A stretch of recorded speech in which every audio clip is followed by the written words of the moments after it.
Welcome to Forbidden Light, bringing light to the book they tried to bury. Here's what's unfolding, what it means, and why it matters, especially for Africa and Black communities in the U.S. What just happened over the weekend? 1. Trump revived and expanded his travel ban, listing 12 countries, including 6 Africa, Congo, Eritrea, Somalia, Sudan, Libya, and banned or restricted over 36 more, predominantly from Africa and the Caribbean. Recent terror attack in Boulder, Colorado, has underscored the extreme dangers posed to our country by the entry of foreign nationals who are not properly vetted, as well as those who come here as temporary visitors and overstay their visas. We don't want them. In the 21st century, we've seen one terror attack after another carried out by foreign visa overstayers from dangerous places all over the world. And thanks to Biden's open door policies, today there are millions and millions of these illegals who should not be in our country. In my first term, my powerful travel restrictions were one of our most successful policies, and they were a key part of preventing major foreign terror attacks on American soil. We will not let what happened in Europe happen to America. That's why on my first day back in office, I directed the Secretary of State to perform a security review of high-risk regions and make recommendations for where restrictions should be imposed.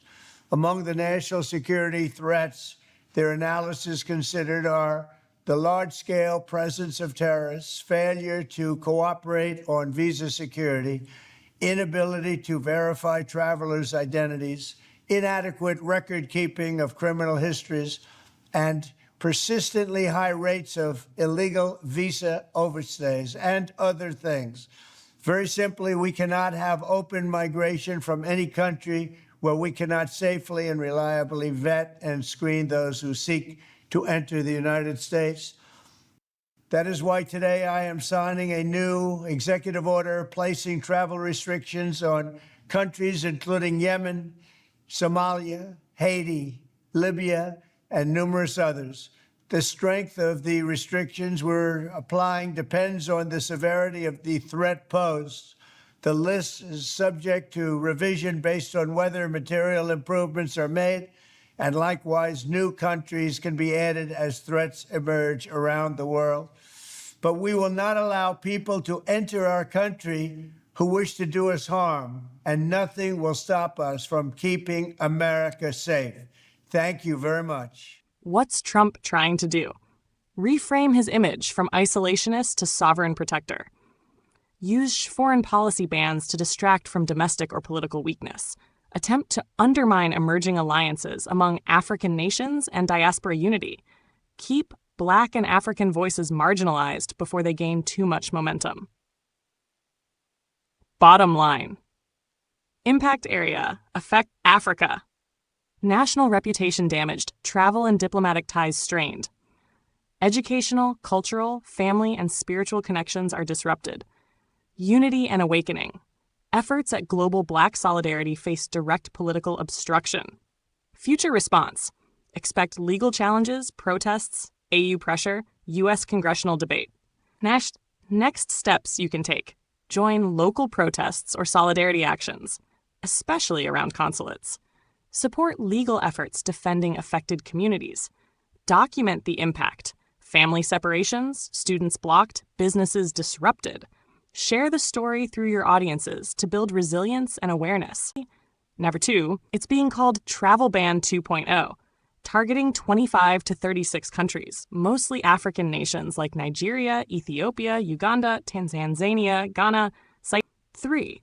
The story broke via leaked State Department cable, warning governments they have 60 days to fix passport and identity issues or face restrictions. Why does Trump keep doing this? 1. Political narrative and image control, positioning as a security-first leader, especially useful if his influence in Africa is weakening. It gives him a tough-on-immigration victory for his base while framing restrictions as national security. 2. Strategic maneuvering in Africa. As African governments assert independence and unity, e.g. via alliances trade, travel bans become pressure points. to control policy and partnerships. 3. Silencing diaspora voices. Many Black, African, and Caribbean communities in the U.S. are raising calls for unity, reparations, and truth. Trump's ban disrupts family ties, business travel, student movement, and activist organizing, particularly among Black and immigrant communities. What it means for Africa and the diaspora. Reinforces stigma. These bans label entire nations as unreliable or dangerous. Fractures families. Students, professionals, and loved ones are being kept apart. Undermines unity. Disrupts efforts at global Black solidarity, limiting cross-border collaboration. Spiritual warfare. Seen by many as an attack on the awakening and remnant rising across the globe. Protests and resistance. Weekend backlash in U.S. cities. Protests led by Black, African, Haitian, Arab immigrant groups. In Chicago, Haitian American and African organizations marched, condemned the ban as arbitrary and discriminatory, demanding congressional action. Globally, the African Union and governments in Chad, Zimbabwe, South Africa have publicly opposed the move. Protest with care. We do not need martial law. The Trump administration thrives on chaos and may use unrest as a reason to stay in power.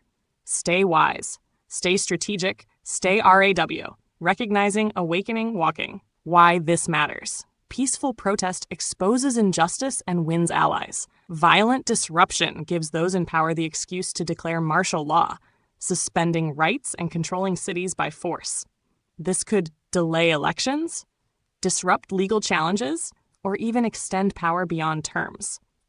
History shows us, when the people rise, the system looks for a reason to tighten the chains.